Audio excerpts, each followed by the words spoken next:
Welcome back to Burn the Ship, the podcast where we connect entrepreneurs, professionals to help you go all in on your business. I'm your host, Ezra Brown, and without further ado, I'm going to allow my guest to introduce himself.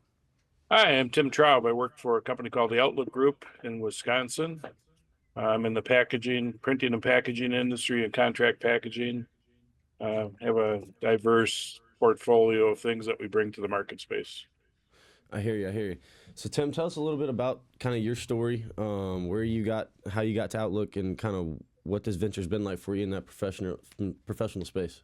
Yeah, so mine's kind of a varied story. I got into the printing and packaging industry purely by accident. I was working at a company when I was in college, and through a series of opportunities, they asked me if I wanted to go into the in-house print area that they had, learn how to run that equipment and that piece of the business, which I did. And then that kind of launched me down a path of getting into the printing industry, first an implant print shop, and then eventually I migrated into commercial print. Have a 26-year career, parallel career in the Army Reserve as well. So all Thanks that for your kind of, service. yeah, I appreciate that. Actually my honor. So all those things kind of blended together. And then, I always have an eye towards the future and what's my next move going to be. So I continued to just kind of build my experience portfolio, got into operations management, scheduling, planning. So I have a very, very solid experience and technical background. And then the next purely by accident move for me was to get into sales. uh, my boss at the time, where I was an operations manager, said I should go into sales. I told him I thought he was crazy. He said, "No, I think you'll do really good at it. Just try it." And then that led into a career of being in sales now for almost 30 years. So I've been at Outlook Group by acquisition. The company I worked for at that time got purchased by Outlook, and I joined that company. I'm on year 27 now. I just started year 27 in March. So Congratulations. that's a long time for any person in today's world to be in one company. Uh, Most definitely. yeah, So with all this, that's a lot of it's a lot of different background inside of one company. You've been on the operations side to see what it's like on the floor work, all the way to doing the scheduling on the back end of the stuff that people don't realize that runs the show, and then all the way to the sales side, which you're doing sales no matter what you're doing in life. You probably, I mean, that's but you correct. you know this, Everybody sells. but Yep. exactly. But what would you say has been your favorite part of the journey? I'm very entrepreneurial, so I look at business as an entrepreneurial aspect of life. You Uh, write it down. so it's been yeah. Outlook is a very entrepreneurial company because not only do we print and create packaging, we also contract package. So we try to take our customer's product and create the packaging and put it into the final package and then make distribution for them. Um, So I really thrive in those environments where I'm not just selling a commodity each and every day. Everything I do is unique and no two things repeat, really. Right. So I just love that aspect of my job of being entrepreneurial, being a solutions provider, being a really good teammate and partner with my customers. I always say in 1969 we put a man on the moon. We've done that once. I'm not interested in moonshots, Right. but I'm also interested if I can look at something and say, you know what, I can do that. Can I do it today? No, but I know it's in my DNA and my company's DNA to do it. Those are the type of unique applications that I really thrive in and love to pursue. So, I love that. What So what would you say has been like the biggest transition through, print and packaging over the last 27 years? Because there's obviously been some change with animation, automation, AI, all these things, but that's just the tip of the new iceberg. But there's also been other things happen over the last 10 years that have changed it. the biggest change in the industry today is really around sustainability and finding a path to try to be environmentally friendly in some way, shape, or form, especially in flexible films and flexible packaging. I think when you go to a store and you buy a stand-up pouch that has granola or something else in it, um, traditionally, we're horrible at recycling. So less than 9% of everything that you throw in a recycling bin today actually gets recycled. The rest of it goes to landfill. So everybody's trying to attack that 91% plus that goes in a recycling bin. And I fully support it. Um, so I mean, that's the biggest moving part of our industry right now is trying to find materials and processes and things that are real. There's a lot of fake, you know, uh, dreams out there. Right. And so trying to be real about that, try to bring meaningful change, trying to help our customers attack their supply chain in a meaningful way. And there's more ways to do it than just packaging. So we've had some really good stories around driving out total landed cost and other things to really make a difference. And then what would you say separates you guys at Dollar Group versus another print company, down the road? What separates you guys? The breadth of our capabilities. So not only do we print folded cartons, so uh, think if you buy a box of cereal, the box that the cereal goes in. We make the film, or we print the film that packaging is, you know, uh, flexible packaging the product is put in. We create pressure sensitive labels. So our largest customer, we do 3 billion labels a year across, probably 1,200 SKUs products. So the fact that we have all those print capabilities in house makes us unique in the industry. There are very few of our competitors that have that bandwidth. And then Mm-hmm. the fact that we can take it the last mile and actually put the product into a primary package, whether it be primary filling of dry foods or over the counter medicines, some medical devices, things like that, it really makes us unique. So we're a really unique supply chain solution. Yeah, no, that sounds awesome. And what would you say is the biggest difference between a commercial print shop and and your just regular, off the side of the road in your local town? What would you say that difference is in that day to Um, day? Commercial print, when I think about commercial print, I'm thinking about people that printed brochures, magazines, direct mail, things like that. Um, the internet has changed everything. So, the amount of demand that's out there for magazines, you can do it all online. Why have it come to your house? The amount of mail that's in your mailbox today versus 15, 20 years ago is nothing compared to what it used to be. Right. So digital platforms have really taken over a lot of that commercial print. It really consolidated the industry. The packaging industry where I'm at on the opposite is the opposite. It continues to expand at 4 to 6% a year, depending on the market space that you're in. As new products are constantly being brought to the market. So, Yeah, and what would you say is that biggest difference in that commercial packaging has changed over the last 15, 20 years? The online digital world has probably made that, boom a little bit more. so SKU proliferation is probably the biggest thing. So now you no longer can have uh, a, a customer doesn't make one or two flavors or something, they make 15 flavors and see what's going to stick, right? Right. And because of that, what's happened is that the volume that you produce at one time for any one flavor has gone down, but the SKU quantity has gone up. So even though you might not be doing a million packages of two things, now you're doing a million packages across 8 different things. Um, Right. so speed to market is huge. The amount of time, everything has picked up a pace. We're always trying to attack that timeline because people always want it faster, Mm-hmm. shorter lead times, less inventory. So that's really growing the digital space in our world as well. So there's a lot more digital print offerings coming up. Digital print used to be really short run, and now it's gotten more efficient over time. So it's starting to creep up and starting to do larger and larger volumes. Um, so yeah, it kind of intrudes in certain areas of our space. But everybody shifts. The big guys are looking for smaller quantities because they're trying to fill up. The little guys are trying to get bigger, and then you got a bandwidth of people that are kind of caught in the middle. So I got you. I got you. And then what do you guys gonna? I guess how do you guys vet people that you're gonna work with or work for? How does that kind of work in your industry? um, you really have to know what you do and what you do well. Um, Mm-hmm. so in my case, having been in this industry a long time, if I look at a piece of business that I don't think is going to make sense, A, for my customer, and B, for me to be competitive at, a lot of times I freely pass them along to referrals that I have in the industry, people I know are going to take really good care of them. Right. So I freely share referrals, and then other competitors in the market space refer business back to me because it's something they don't do well. Right. So, I'm constantly working on my network and constantly trying to expand it and solidify it and make sure that everybody can be a good partner. You can't do everything for everybody.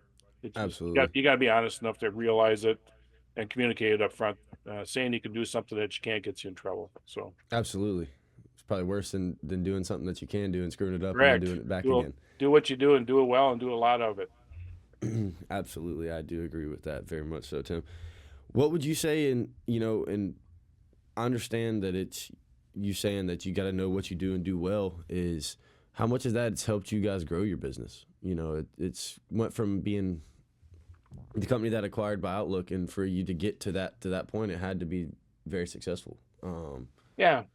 You know what? We evolved over time. So there were segments of our business that were really, really profitable, that over time evolved and moved out of our space. So Outlook Group used to be in the direct mail. We're back to the direct mail conversation, right? We used to be in direct mail.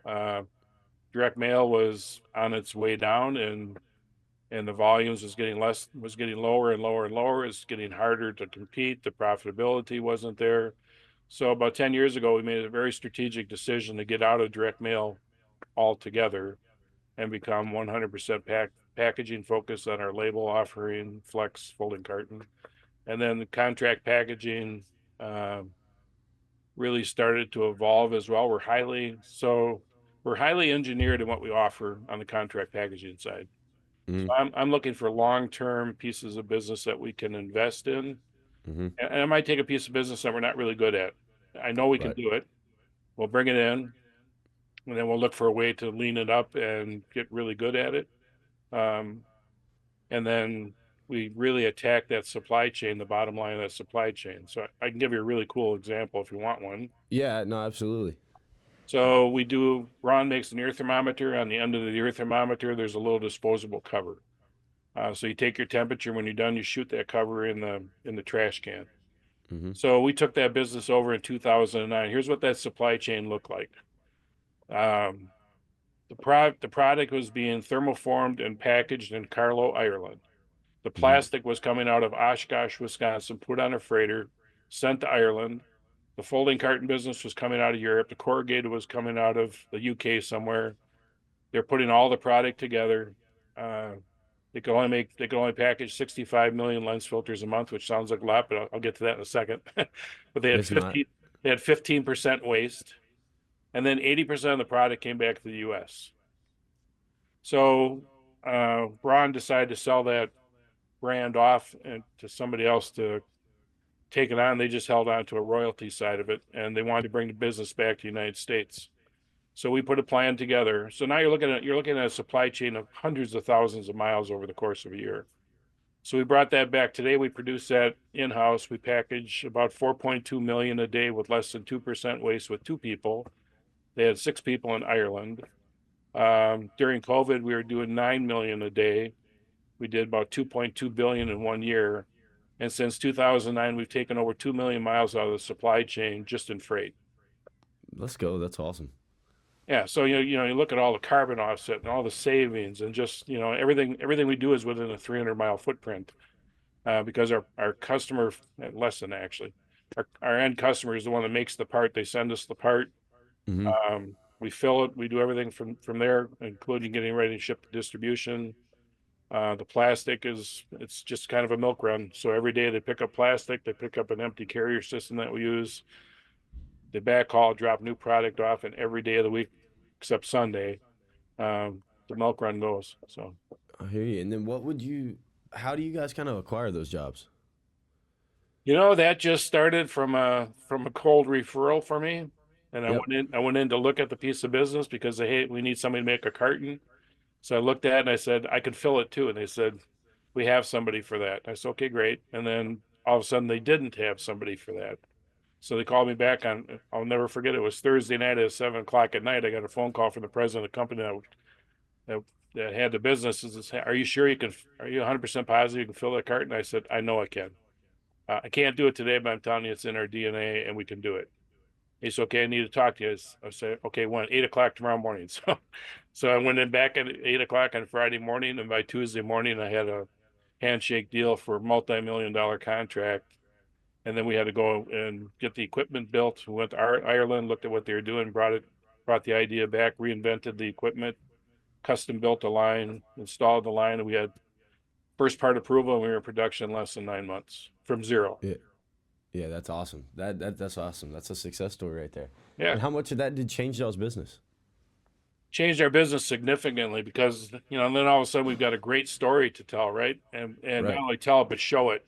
Saying here's where we started with green space. We had nothing on the floor at the time. We did everything. So that led us into an over-the-counter medication piece of business. One pill at retails $50.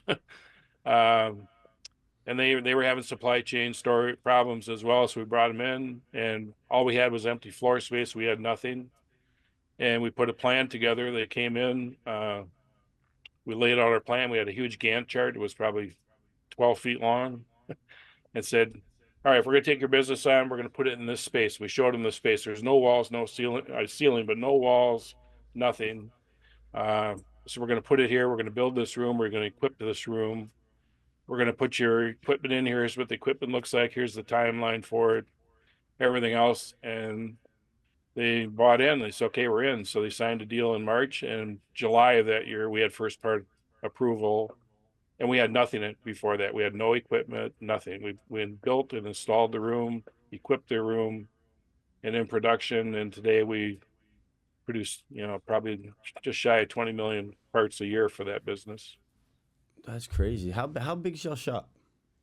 420,000 square feet in our main building, and then we have one other smaller facility, really for one customer, about 4 miles away. So all in, we're about 500,000 square feet.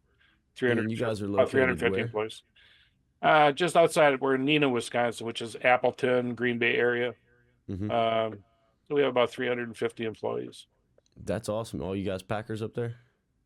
I'm really conflicted. So I was born in Minnesota, so Oh God. I cheer for the Vikings and the Packers until they play each other. And then I got to be a homer, and anybody that plays the Bears. So Yeah, yeah. I'm with that too. I'm with that part too. You see, our quarterback signed a $1 billion deal yesterday yeah, I know. Well, for a podcast, which is crazy. First billion dollar athlete. And we took Kirk Cousins off your hands. You're welcome for that. you're welcome. Yeah, way to go. We're not welcome. But no, Tim, if you could go back, or not go back, but say we go 10 years from now, got all this lined up, and you can do whatever you want to do, Tim. Whether it's go ride Route 66 on your bike, go surfing in Australia. What is it that Tim would want to do with his time? I'm a servant life. So Okay. whether it be, I've gone to Kenya. We have my church group has several schools in Kenya. I've been there a couple of times. I sponsor kids through that. I'm not wired to retire. I can be wired to do less. I love to travel. So I don't know. But wherever there'll be some servant leadership in there somewhere. I love to mentor. I love to help other people in the industry. I think there's a tremendous gap in leadership across so many industries. I think I bring some really good leadership skills to the space, not just because of my civilian employment, because of my military background as well. Hmm. So I just, I like to help wherever. I'm a team player. I love to just find a way to make a difference in the world somewhere. No, that's awesome. That's genuine. That's why you've had so much success in life, is because and you do genuine things like that. It comes back to help you out. Correct. We were talking about it last night at softball because we were beating this team really bad. We were beating them like 25-4 in the second inning, and we were all like, "Let's hit right-handed." And one of our better players comes up and he's like, "Let's not do that. Karma's hell when you do things like that." And I was like, "You know what? You're right. I've had enough bad karma in my life. Don't need to do that." But what goes around comes around. And the last thing I got for you, Tim, is do you know where we got burned the ship? Yeah, you know what? You told me kind of a story about this, about a pirate, right? Yeah, One Central of American conquistador Hernan Cortez thought he was landing on Plymouth Rock, Yep. but he landed in modern day Mexico, and that was what he did. He made his men disassemble their ships, and they were gonna make it there or die trying. And we do the same sense in business. And you've ran 3 different roles inside of your own company, and that each time is almost like burning the ship because it's going into something new where you're like, I don't know if I can put this Correct. fire out or not. But what's that emotion been like for you each time, and what amount of that has attested to your success? I have a mantra. If you ask anybody in my organization that works with me on a day in and day out basis, I have one mantra that I always use in my life, and that's take action, don't take prisoners. Um, don't let things sit on your desk. Don't let things mull in your life. There's something going on there. Fix the problem, Hmm. address the problem, and move on. So, I'm always taking action on something. I'm trying to be proactive. I'm trying to be honest. I'm trying to just continue to move the needle and push forward. You don't really have a choice in this life. Right. If you're idle, you're not growing. So, got to find a way to continue to grow in your personal life, your business life, your every part that goes on. Doesn't mean you can't enjoy yourself. Enjoy the journey, right? So Hmm. Enjoy the that's process, as Nick Saban always said. correct. Correct. But yes, sir. Tim, tell the people where to find you. So you can reach out to me. Outlookgroup.com is our corporate website. Um, you can email me there, first initial, last name. So Traub at outlookgroup.com. Or I've got a cell phone, 414-550-0544. If you're struggling with something in the packaging industry, call me, let me know. If I can't do it, chances are I know somebody that does, and I'll try to put you in a good space. Anything that you guys need, please reach out to Tim. His socials be linked down below. And once again, burn the ship, guys.